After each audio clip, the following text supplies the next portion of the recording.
The Alchemist by H.P. Lovecraft. High up, crowning the grassy summit of a swelling mound whose sides are wooded near the base with the gnarled trees of the primeval forest, stands the old chateau of my ancestors. For centuries its lofty battlements have frowned down upon the wild and rugged countryside about, serving as a home and stronghold for the proud house whose honoured line is older even than the moss-grown castle walls. These ancient turrets, stained by the storms of generations and crumbling under the slow yet mighty pressure of time, formed in the ages of feudalism one of the most dreaded and formidable fortresses in all France. From its machicolated parapets and mounted battlements, barons, counts, and even kings have been defied, yet never had its spacious halls resounded to the footsteps of the invader. But since those glorious years all is changed.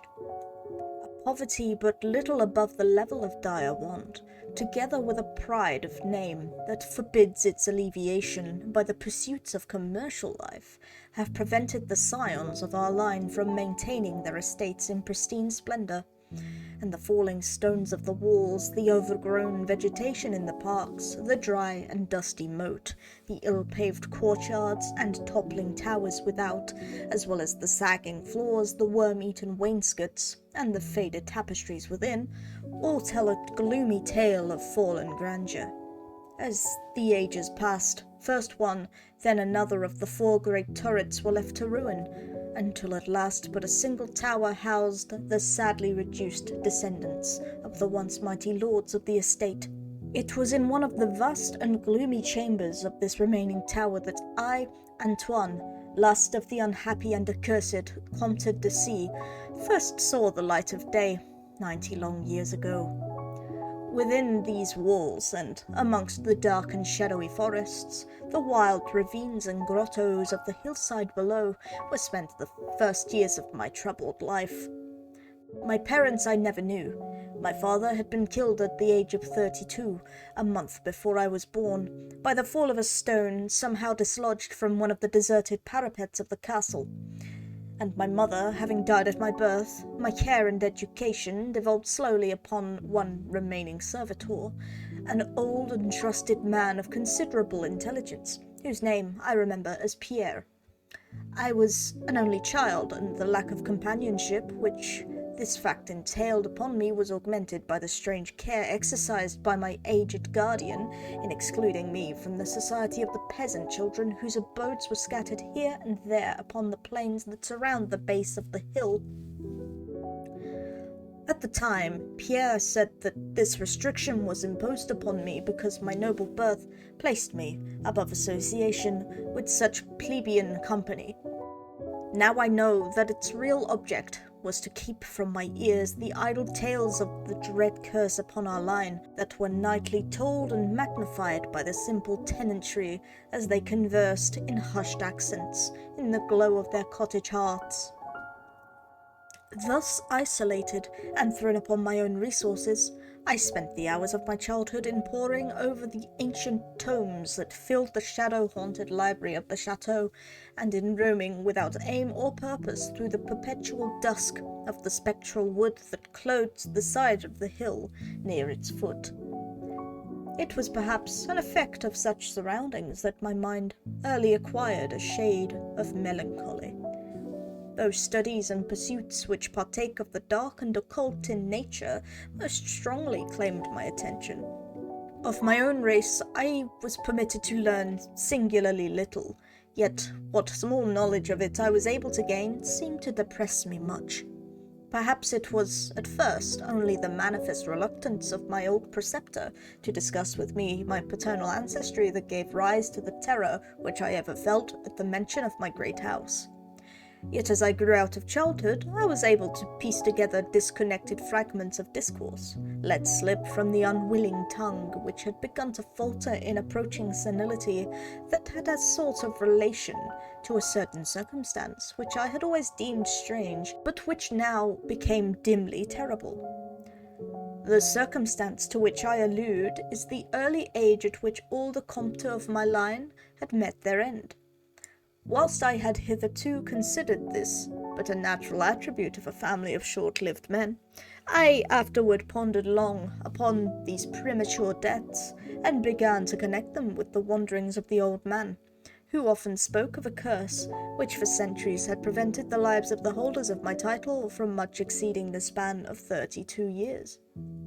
Upon my 21st birthday, the aged Pierre gave to me a family document which he said had for many generations been handed down from father to son, and continued by each possessor. Its contents were of the most startling nature, and its perusal confirmed the gravest of my apprehensions. At this time my belief in the supernatural was firm and deep-seated, else I should have dismissed with scorn the incredible narrative unfolded before my eyes. The paper carried me back to the days of the 13th century, when the old castle in which I sat had been a feared and impregnable fortress. It told of a certain ancient man who had once dwelt on our estates, a person of no small accomplishments, though little above the rank of peasant. By name, Michel, usually designated by the surname of Mauvais, the evil, on account of his sinister reputation. He had studied beyond the custom of his kind, seeking such things as the philosopher's stone or the elixir of eternal life, and was reputed wise in the terrible secrets of black magic and alchemy. Michel Mauvais had one son named Charles, a youth as proficient as himself in the hidden arts, and who had therefore been called Le Sorcier, or the Wizard. This pair, shunned by all honest folk, was suspected of the most hideous practices.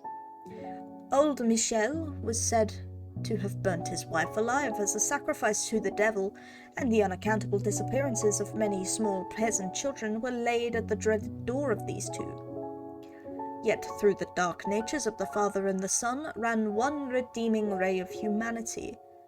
The evil old man loved his offspring with fierce intensity, while the youth had for his parent a more than filial affection.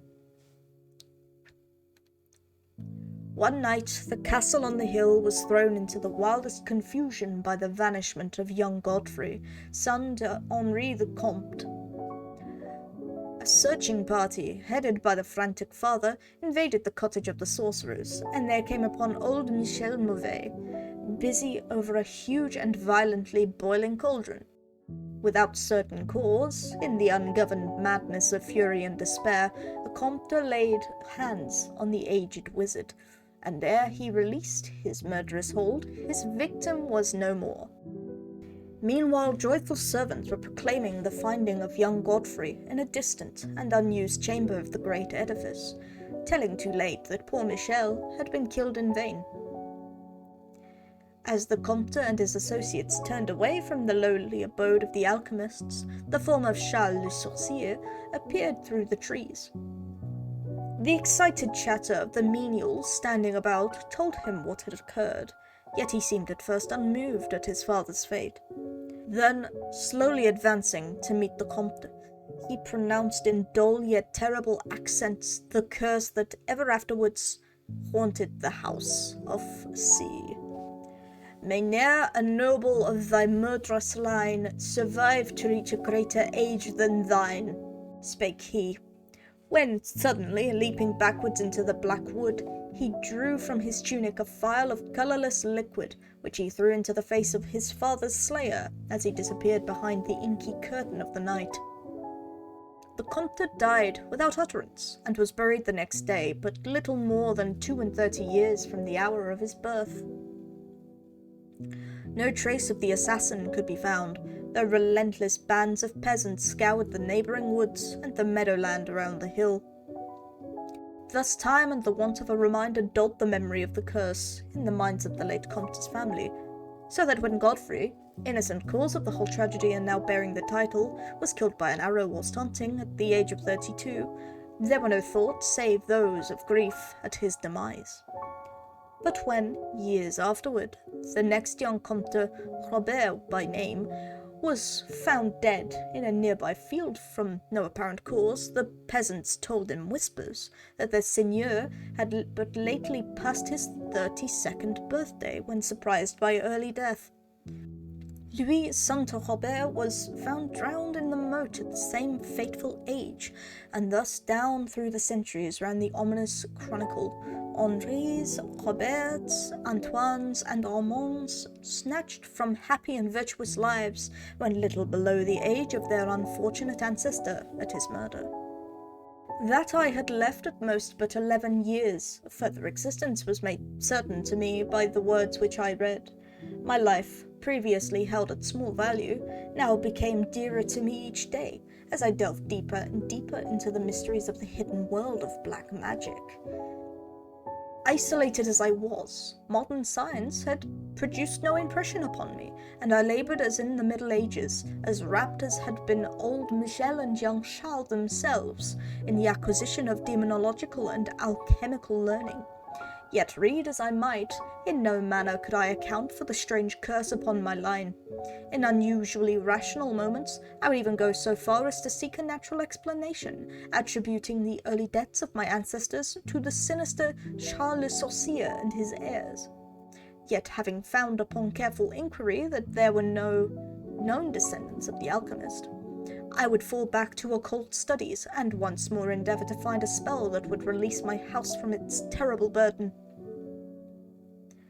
Upon one thing I was absolutely resolved.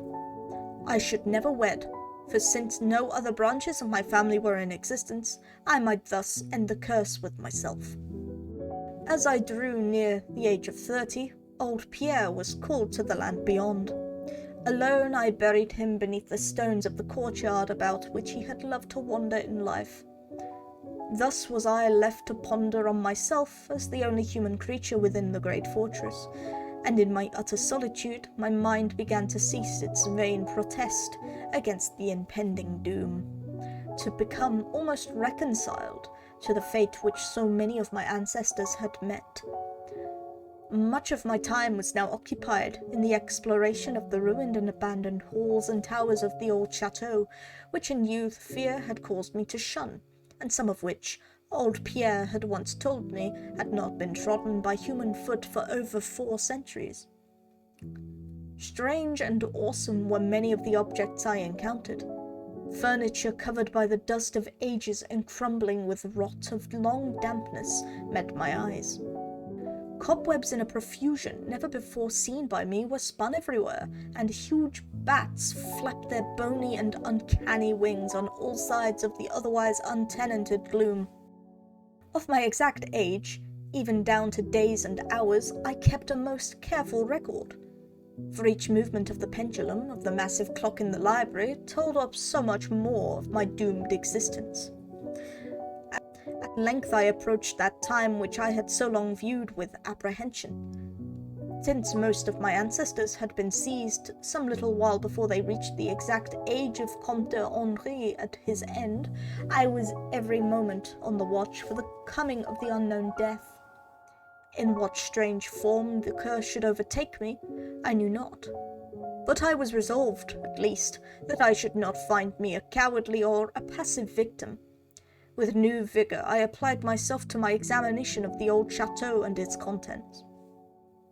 It was upon one of the longest of all my excursions of discovery in the deserted portion of the castle, less than a week before that fatal hour which I felt must mark the utmost limit of my stay on this earth.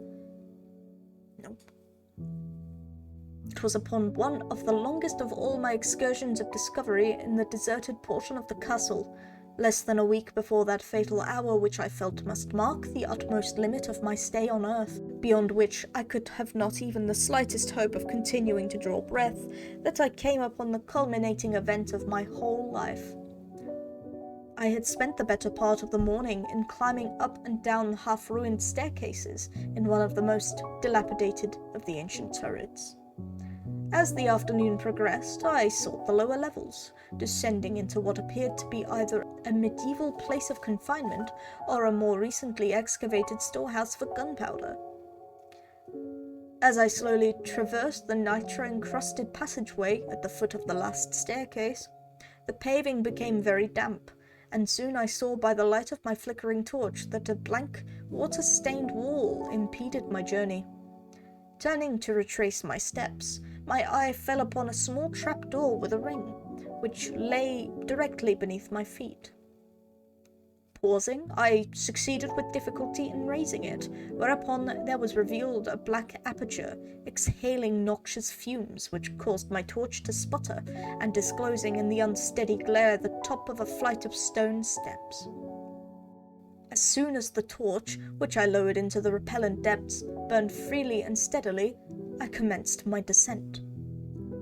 The steps were many, and led to a narrow stone-flagged passage, which I knew must be far underground. The passage proved of great length, and terminated in a massive oaken door, dripping with the moisture of the place, and stoutly resisting all my attempts to open it.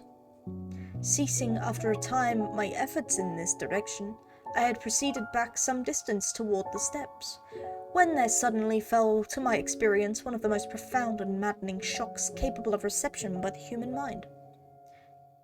Without warning, I heard the heavy door behind me creak slowly open upon its rusted hinges. My immediate sensations are incapable of analysis. To be confronted in a place as thoroughly deserted as I had deemed the old castle, with evidence of the presence of man or spirit, produced in my brain a horror of the most acute description. When at last I turned and faced the seat of the sound, my eyes must have started from their orbits at the sight that they beheld. There in the ancient Gothic doorway stood a human figure. It was that of a man clad in a skull cap and long medieval tunic of dark colour. His long hair and flowing beard were of a terrible and intense black hue, and of incredible profusion. His forehead, high beyond the usual dimensions, his cheeks, deep sunken and heavily lined with wrinkles, and his hands, long, claw-like, and gnarled, were of such a deathly, marble-like whiteness as I have never elsewhere seen in man. His figure, lean to the proportions of a skeleton, was strangely bent and almost lost within the voluminous folds of his peculiar garment. But strangest of all were his eyes, twin caves of abysmal blackness, profound in expression of understanding, yet inhuman in degree of wickedness. These were now fixed upon me, piercing my soul with their hatred, and rooting me to the spot whereon I stood. At last the figure spoke in a rumbling voice that chilled me through with its dull hollowness and latent malevolence. The language in which the discourse was clothed was that debased form of Latin in use amongst the more learned men of the Middle Ages, and made familiar to me by my prolonged researches into the works of the old alchemists and demonologists.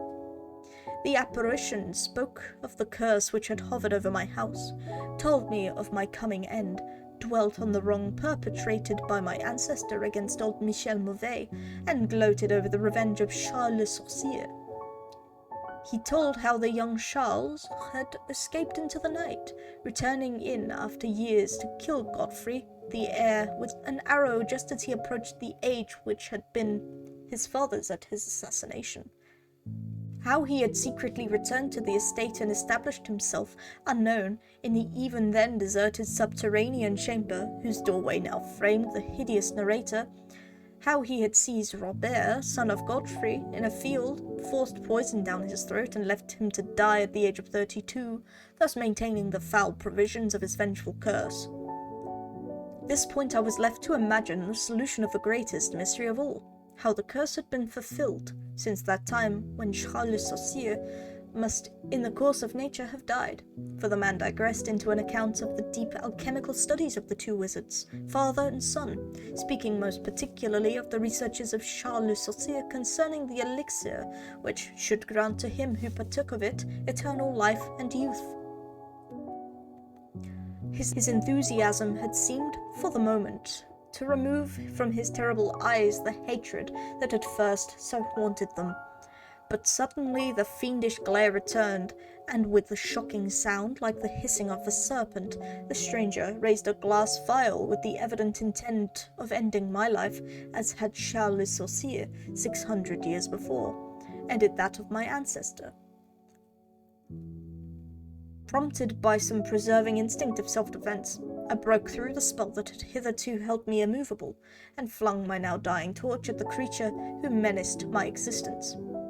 I heard the vial break harmlessly against the stones of the passage as the tunic of the strange man caught fire and lit the horrid scene with a ghastly radiance. The fright and impotent malice emitted by the would-be assassin proved too much for my already shaken nerves, and I fell prone upon the slimy floor in a total faint. When at last my senses returned, all was frightfully dark, and my mind, remembering what had occurred, shrank from the idea of beholding more. Yet curiosity overmastered all. Who, I asked myself, was this man of evil, and how came he within the castle walls? Why should he seek to avenge the death of poor Michel Mauvais? And how had the curse been carried on through all the long centuries since the time of Charles Le Sorcier? The dread of years was lifted from my shoulders, for I knew that he whom I had felled was the source of all my danger from the curse.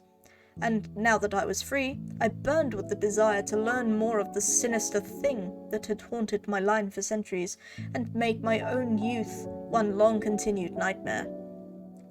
Determined upon further exploration, I felt in my pockets for flint and steel, and lit the unused torch which I had with me.